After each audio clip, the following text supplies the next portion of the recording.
फल वाली चुड़ैल। एक गांव के बाहर एक चुड़ैल का साया था। वो एक सेब के बाग में रहती थी। जो कोई भी उस बाग में आता उसे वो चुड़ैल मारकर खा जाती थी। जब से मैं इस बाग में आई हूँ मजा ही आ गया है। जब देखो रोज नया मुर्गा आ जाता है। लेकिन चुड़ैल की खुशी ज्यादा दिन नहीं चली। जल्द ही लोगों को पता चल जाता है कि उस बाग में कुछ गड़बड़ है और फिर लोग उस बाग से सेब तोड़ना और बाग में जाना छोड़ देते हैं। अरे ये क्या हो गया है?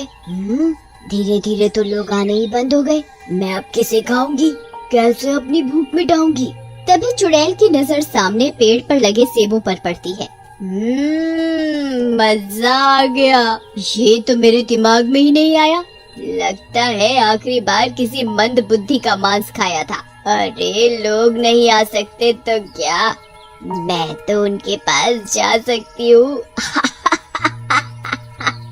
इसके बाद चुड़ैल एक सुंदर औरत का रूप बनाती है और बाग से सेब इकट्ठे करके बेचने निकल पड़ती है। सेब ले लो सेब, खूब रसीले सेब।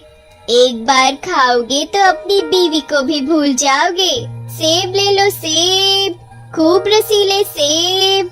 तभी सेब वाली पर कल्लू और पुत्तन नाम के दो गांव वालों की नजर पड़ती है। अरे पुत्तन, तू देखा कितना बढ़िया सेब वाली। चला हो थोड़ा सेब खरीदा, रात में खाब हो। खूब समझता हूँ ठरकी। जहाँ सुंदर औरत देखी वहीं लपक के पहुँच जाता है।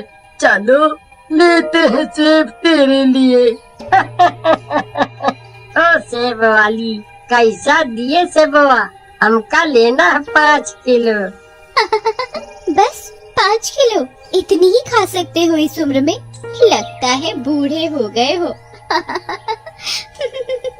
चलो ज्यादा अदाएं मत दिखाओ और 5 किलो सेब बांध दो हमारे लिए। अरे सुनत हो, कल भी आना, हम कल और 5 किलो ले लेंगे। फिर इस तरह वो सेब वाली वहाँ से चली जाती है। उधर रात में कल्लू और पुत्तन दोनों मिलकर सेब काटते हैं। उधर चुड़ैल भी रात में गांव में आ जाती है और पुत्तन के घर खिड़की से झांकती है। अरे कल्लू जल्दी काटा हो, तू सेब वाली, और ई सेब देखकर हमसे रुका नहीं जा रहा। सब्र कर मेरे भाई, काटने तो दे। उसके बाद दोनों सेब खाने लग जाते हैं। उधर चुड़ैल जो उन्हें खिड़की से देख रही होती है मन ही मन खुश हो रही होती है। खाओ खाओ, एक बार खाओ, फिर देखो मेरे सेबों का कमाल। जैसे ही कल्लू और पुत्तन सेब खाते हैं वो दोनों वहाँ से गायब हो जाते हैं और उनकी जगह 2 सेब रह जाते हैं। चुड़ैल अंदर जाकर उन दोनों सेबों को उठा लेती है। मजा आ गया, मेरी तरकीब तो काम कर गई है। धीरे धीरे मैं इस पूरे गांव को अपना शिकार बना लूंगी, सबको खा जाऊंगी, सबको। अगले दिन चुड़ैल फिर से सेब वाली का रूप बनाकर सेब बेचने निकलती है। उसे रीमा अपने पास बुलाती है। ऐ सेब वाली, जरा इधर तो आ, सेब मुझे भी खरीदने हैं। देखने में तो बहुत अच्छे लग रहे हैं, क्या भाव दिया? मेम साहब भाव का क्या है, आप सेब खाओ, अच्छे लगे तो पैसे कल दे देना। मैं तो कल भी आऊंगी, जो मन करे वो पैसे दे देना। हाँ, सेब वाली की बात सुनकर रीमा को लालच आ जाता है। बात तो बहुत बनाती है तू, चल ले लेती हूँ तेरे सेब, लेकिन पैसे तो मैं बाद में ही दूंगी, और वो भी तब जब मुझे और मेरे घर वालों को ये सेब पसंद आ जाएंगे। फिर रीमा सेब लेकर अपने घर चली जाती है। वहाँ उसका पति राजू बैठा होता है। रीमा सेब लाकर राजू को देती है और वहाँ से चली जाती है। इस औरत ने जिंदगी में पहला अच्छा काम किया। इतने बढ़िया सेब भला इस सिरफरी को कहाँ से मिल गए? ये कंजूस आज कहाँ से सेब खरीद लाई? लेकिन मुझे क्या, मैं तो खा लूं जल्दी से। राजू सेब खा जाता है, लेकिन राजू जैसे ही सेब खाता है वो भी सेब बन जाता है। उधर रीमा घर वापस आती है और राजू को घर पर ना पाकर गुस्से में आ जाती है। इस आदमी से तो मैं दुखी आ गई हूँ, कब आता है कब जाता है कुछ पता नहीं चलता, आवारा कहीं का। उसी रात चुड़ैल वापस राजू के घर आती है।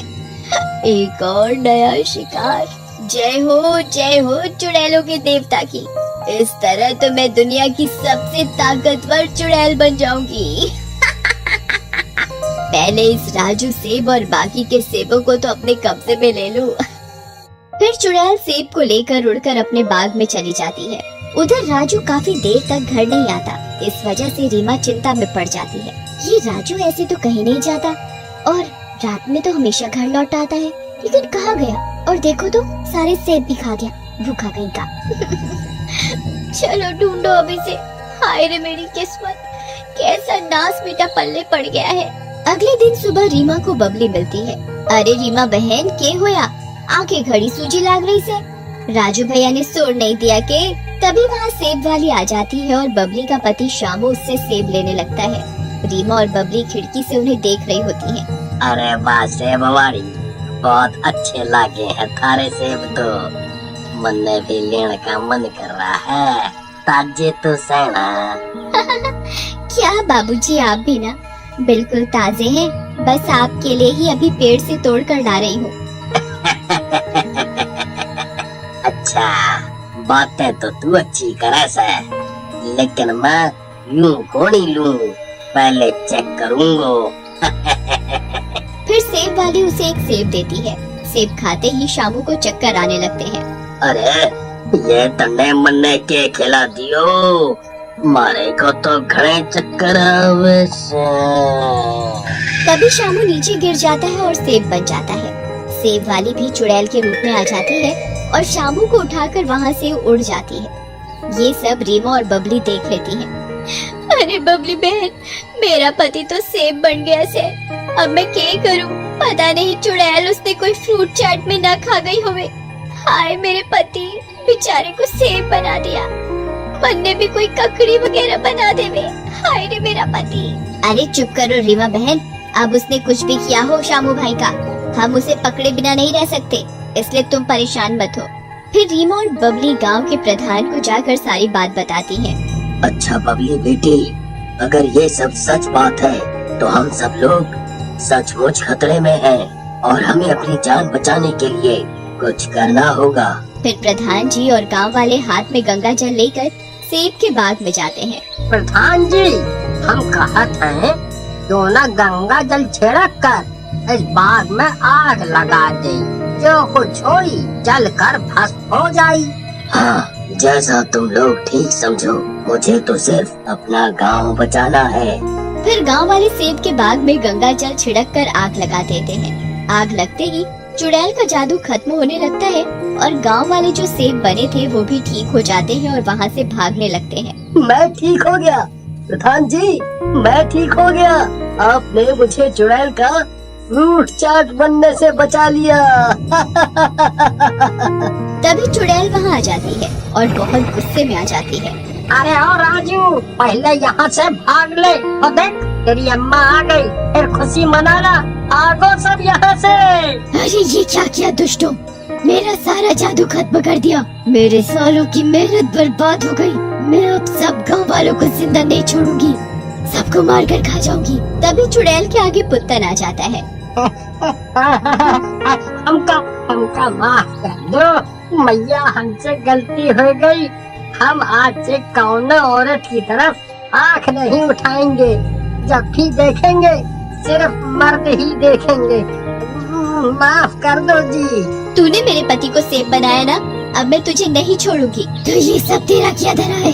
सबसे पहले मैं तुझे ही मार देती हूँ, फिर बाकी गांव वालों को देखूंगी। चुड़ैल पुत्तन को फेंक कर रीमा की तरफ बढ़ती है। अरे मर गया रे, मेरी कमर। इसका तो कमरा बन गया। बहुत दर्द हो रहा है भाई।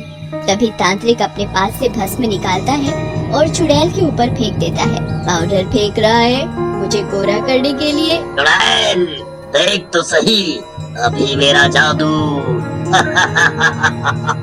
मजा आ जाएगा तुझे।